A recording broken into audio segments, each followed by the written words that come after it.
लाभदायक है या हानिकारक है? राजपूत का नेता अलग होता है, ब्राह्मण का नेता अलग होता है।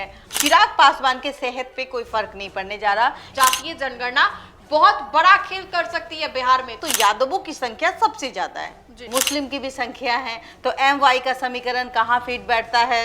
जीतन राम मांझी है, चिराग पासवान है। चिराग पासवान की तो उनकी जो लोकप्रियता है ना जाति से उठकर है। बिहार ने अपने बलबूते पर करवाया, लेकिन अब इसमें केंद्र ने सपोर्ट नहीं किया था। अब इस बार केंद्र सपोर्ट कर रही है और पूरे देश भर में ये जातीय जनगणना होगी। चिराग पासवान ने भी समर्थन किया था जिस वक्त RJD और जदयू की सरकार थी। चिराग पासवान ने भी दो खान ब्रदर को अपनी पार्टी में लॉन्च किया। तेजस्वी ने जैसे तैसे करके ओसामा साहेब और हिना साहेब को मना करके फिर से ले आया साथ में। नमस्कार, आप देख रहे हैं देशवा न्यूज, आपके साथ मैं हूं राजनंदिनी। बिहार विधानसभा चुनाव से पहले एक बार फिर से जातीय जनगणना जो है वो होने वाली है। ये जातीय जनगणना ऐसे वक्त पे होने वाली है जब सर पर बिहार विधानसभा चुनाव है।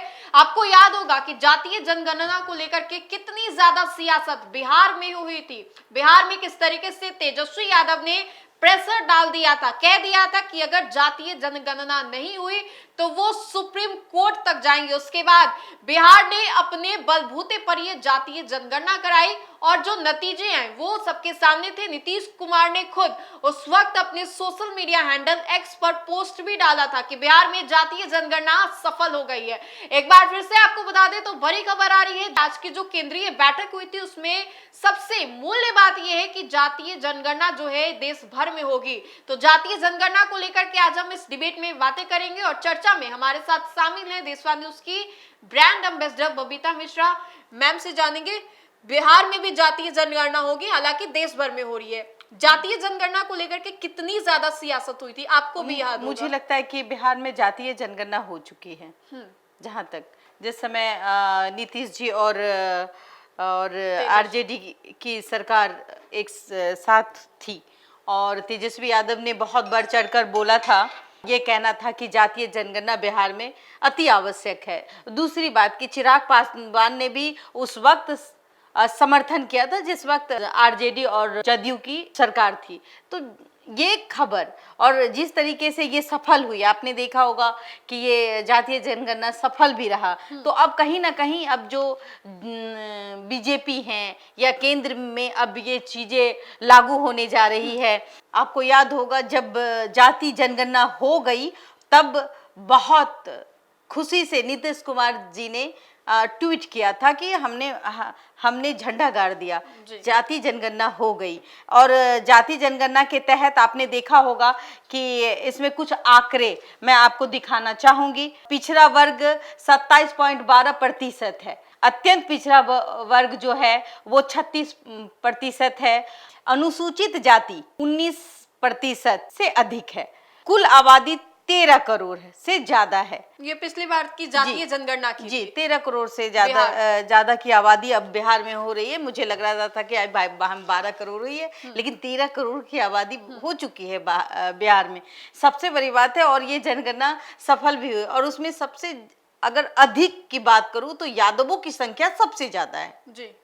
और ये इसमें बड़ी बात यह है कि बिहार ने अपने बलबूते पर करवाया, लेकिन अब इसमें केंद्र ने सपोर्ट नहीं किया था। अब इस बार केंद्र सपोर्ट कर रही है और पूरे देश भर में ये जातीय जनगणना होगी। लेकिन जरा मैम इस पे बात करेंगे हम लोग कि कुशवाहा और पासवान दलित में आप देखेंगे तो NDA में कई दलित नेता हैं, जीतन राम मांझी हैं, चिराग पासवान हैं, और जो पूरी बिहार की राजनीति है वो जाति के इर्द गिर्द ही घूमती है। तो क्या लग रहा है कि इस बार जीतन राम मांझी, चिराग पासवान जो है वो इंडी गठबंधन पर भारी पड़ने वाले हैं? क्योंकि कांग्रेस में राजेश राम जो कि दलित नेता है, दलित समाज से आते हैं, उनको भी लॉन्च किया गया है। तो कौन किस पे भारी पड़ रहा है? NDA में भी दलित नेता है, इंडिया गठबंधन में भी है।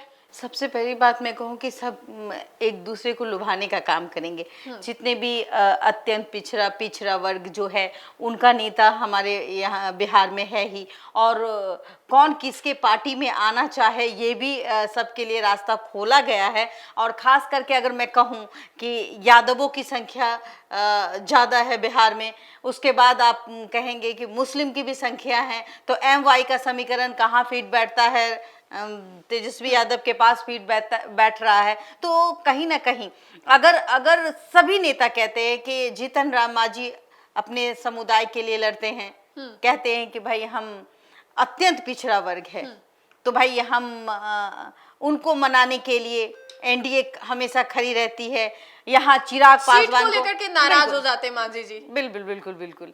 देखिए यही तो एक बात है। बैंक को पकड़ने के लिए नेता को मना के रखना होगा। बिल्कुल, अगर आप किसी वर्ग के नेता हैं तो उसको मनाने के लिए हजार याचनाएं करनी पड़ती है। आप अगर बोलते ना हम लोग में रुस गिले, हाँ खफा हो गई, तो जब खफा हो जाएंगी तो हम आपको मनाएंगे। क्योंकि देखिए बीजेपी जो है अक्सर वो सपोर्ट करते हुए नजर आती है। अगर उनकी सीट बढ़ती भी है तो भी वो सपोर्ट किनको करती है? नीतीश कुमार को। आज अगर आप नीतीश कुमार का कार्यकाल देखें, वो 20 साल का हो चुका है। अब 25 में भी कहीं ना कहीं नीतीश सरकार फिर से अपनी दबदबा बनाई रख रही है। 9वीं बार वो मुख्यमंत्री बन चुके हैं, अब वो 10वीं बार मुख्यमंत्री बनेंगे। क्या आपने कभी देखा था कि 9वीं बार कोई मुख्यमंत्री बनता है? हमारे बिहार में नीतीश कुमार जी जो है वो 9वीं बार मुख्यमंत्री बने हैं। अब वो 10वीं बार मुख्यमंत्री बनते हुए नजर आ रहे हैं और जहां भी जाते हैं कुछ ना कुछ अपनी वो जो रील वायरल हो जाते हैं तो उनसे भी उनकी लोकप्रियता बढ़ती है, घटती नहीं है, बढ़ती है। अशोक चौधरी को लेकर के हो या प्रधानमंत्री नरेंद्र अभी आपने हालिया में देखिए टोपी वो डालते हुए नजर आपके माले को छीन लेना और फिर टोपी पहना देना, बिल्कुल, और बहुत कस के पहना देना। तो देखिए जाति समीकरण अब केंद्र सरकार ने जिस तरीके से लागू किया है, एक समय विरोध कर रही थी, लेकिन अब उन्हें भी लगा कि नहीं, जाति जनगणना होना चाहिए और ये जाति जनगणना सही है, हो जाए।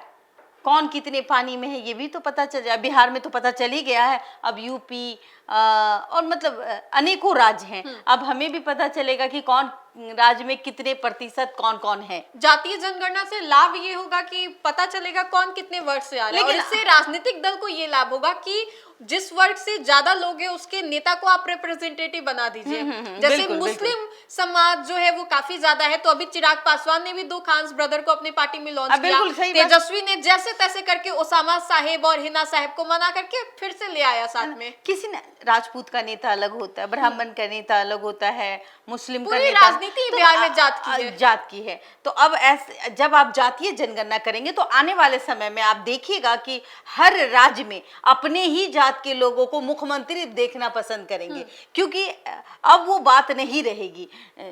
एक छुपाई बात थी कौन कितने प्रतिशत में था, लेकिन अब जो है वो प्रतिशत खुल के सामने आएगा। जब खुल के सामने आएगा तो ये कहेगा ये जात वो जात। तो अब ये है कुछ सिर्फ आप बिहार में देख रही है ना, जाति पाति ये वो, कौन सी जाति है, ये जाति का ज्यादा बनना चाहिए कम बनना चाहिए मुख्यमंत्री, लेकिन अब आप अन्य राज्यों में भी ये नजारा देखेंगी। और फिर हम बिहार वालों को ये नहीं सुनना पड़ेगा कि बिहार में जाति के आधार पर वोट दिया जाता है। एक आखिरी सवाल के बीते दिन भाभा शाह की जो जयंती थी वो मनाई गई, वैश्य समाज से वो आते हैं, वैश्य समाज को लेकर के भी अब निशाना साधा जा रहा है। वैश्य समाज से भाजपा में भी विधायक हैं और आरजेडी के भी कुछ ऐसे नेता हैं जो बीते दिन शामिल हुए। तो जातीय जनगणना होना लाभदायक है या हानिकारक है? अगर उसको पता चले कि हमारी जाति सबसे ज्यादा है, इन बातों का बहुत जोर कहीं ना कहीं वो प्रेशर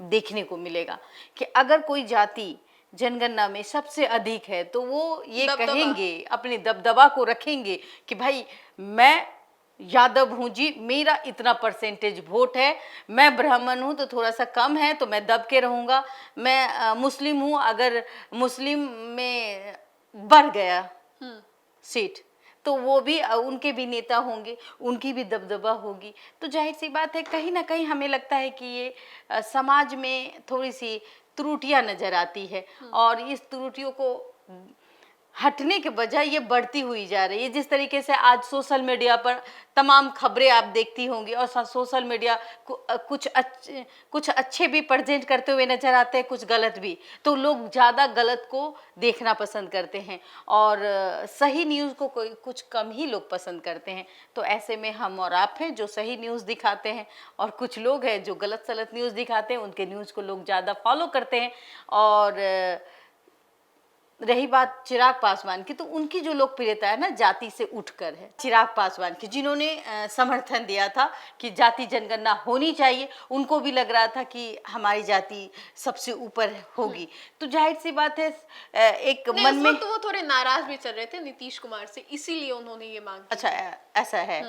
तो बीच में तो आपको याद है ना 2020 में, आपको तो पता ही होगा कि बीच लेकिन में हाँ, किस इन सब तरीके से चीजों वो खिलाफ चले गए थे। खैर रही बात आज, लेकिन उन्होंने कहा भी कि भाई जाति जनगणना होनी चाहिए। जाति जनगणना होने से चिराग पासवान के सेहत पे कोई फर्क नहीं पड़ने जा रहा, क्योंकि चिराग पासवान ये जाति से ऊपर उठ चुके हैं और हर जाति हर धर्म के लोग चिराग पासवान को पसंद करते हैं। और अगर कभी मुख्यमंत्री देखना पड़े बिहार में, तो हमें लगता है कि चिराग पासवान इन सब में फिट करेंगे।